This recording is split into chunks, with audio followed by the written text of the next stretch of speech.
ബീച്ചിൽ നിരവധി ആളുകൾ മോർണിംഗ് വാക്കിന് എത്തുന്ന ഒരു സ്ഥലമാണ്. ഇന്നിപ്പോൾ നോമ്പായതുകൊണ്ട് ആളുകൾ കുറവാണ്.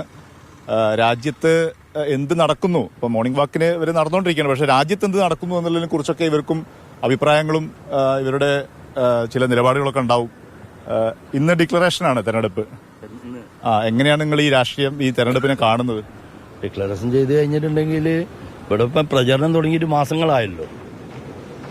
സ്ഥാനാർത്ഥികളൊക്കെ നേരത്തെ തന്നെ തീരുമാനമായിരിക്കണമല്ലോ. ഇവിടെ ഇടതുപക്ഷത്തിന്റെ സ്ഥാനാർത്ഥികളെ ആദ്യമേ പ്രഖ്യാപിച്ചു കഴിഞ്ഞാണ്. ഇവിടെ മുൻകൂട്ടി പ്രഖ്യാപിച്ച ഇടതുപക്ഷ പാർട്ടിന്റെ ആണ് സ്ഥാനാർത്ഥികളൊക്കെ പ്രഖ്യാപിച്ചത്. ഈ വീണ്ടും വന്നത് പിന്നെ കോൺഗ്രസിന്റെ BJP-ന്റെ ഒക്കെയാണ് വന്നുകൊണ്ടിരിക്കുന്നത്.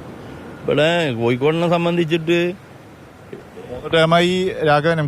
രാഘവൻ വന്നത് ഇനി ഈ ടൈമിൽ മിക്കവാറും അളമരം കരിമീന ചാൻസ് കാണുന്നത്. 19 MP-മാർ പോയിട്ട് കേരളത്തിന് വേണ്ടിയിട്ട് എന്ത് സംസാരിച്ച് ഇവിടെ സാമ്പത്തിക പ്രതിസന്ധി ഉണ്ടായി.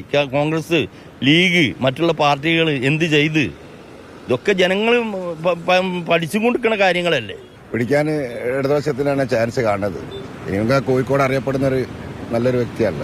ഏത് മുന്നണിയാണ് നിങ്ങൾ കൂടെ ഉള്ളത്? ഞങ്ങൾക്ക് മുന്നണിയില്ല, ഏകോപന സമിതിക്ക് മുന്നണിയില്ല. ആരെ കൂടി ഏകോപന സമിതി നിന്നിട്ടുണ്ട്, ശക്തമായിട്ട് വിമർശിച്ചു. ഞങ്ങൾ സപ്പോർട്ട് ചെയ്ത് ഒരു 3 ടൈം മുമ്പ് UDF-ന് സപ്പോർട്ട് ചെയ്ത്. പക്ഷേ കേരളത്തിൽ ആദ്യം സംസ്ഥാന പ്രസിഡന്റ് T. നസറുദ്ദീൻ സമരം പ്രഖ്യാപിച്ചത് UDF-നെതിരായിട്ടാണ്. കാരണം കച്ചവടക്കാരന്റെ വിഷയങ്ങൾ ഞങ്ങൾ രാഷ്ട്രീയം നോക്കാറില്ല. ഇതിനേട്ടാ ഓടി ക്ഷീണിച്ചിട്ടൊന്നുമില്ല. ഞങ്ങൾ ഡെയിലി വന്ന് കളിക്കുന്നതുകൊണ്ട് നമുക്ക് അങ്ങനെ ക്ഷീണം അറിയാറില്ല. അല്ലെങ്കിൽ കളിക്കുന്നുണ്ട്. ഞങ്ങളൊരു 10-20 വർഷമായിട്ട് ഇങ്ങനെ ബീച്ചിൽ ഇങ്ങനെ വരുന്ന ആൾക്കാരാണ്. കുറെ ഗ്രൂപ്പ് ഉണ്ട്. ഇപ്പൊ റംസാനായിട്ട് കുറെ ആൾക്കാർ ലീവാണ്. നോമ്പ് കുറെ ആൾക്കാരോടെ ഇല്ല. അതുകൊണ്ടാണ് നമ്മള് കുറച്ച് ഗ്രൂപ്പ് തന്നെ ഉണ്ട് ഇവിടെ. എന്താണ് തെരഞ്ഞെടുപ്പ് വിഷയം? തിരഞ്ഞെടുപ്പ് വിശേഷങ്ങൾ, തിരഞ്ഞെടുപ്പിന്റെ ചൂട് ഇവിടെ അടുത്ത് വരികയാണ്. തെരഞ്ഞെടുപ്പിനെ സംബന്ധിച്ച് പറയുകയാണെങ്കിൽ ഇത് ഇലക്ഷൻ ഡേറ്റ് ഡിക്ലെയർ ചെയ്യാനുള്ള നമ്മളെ ഏറ്റവും കൂടുതൽ ഇപ്പോഴത്തെ സ്വാധീനം മതേതരത്വമായിട്ടുള്ള ഇപ്പം മതത്തിന്റെ ഇതിന്റെ വേർതിരിവ് വരികയാണല്ലോ.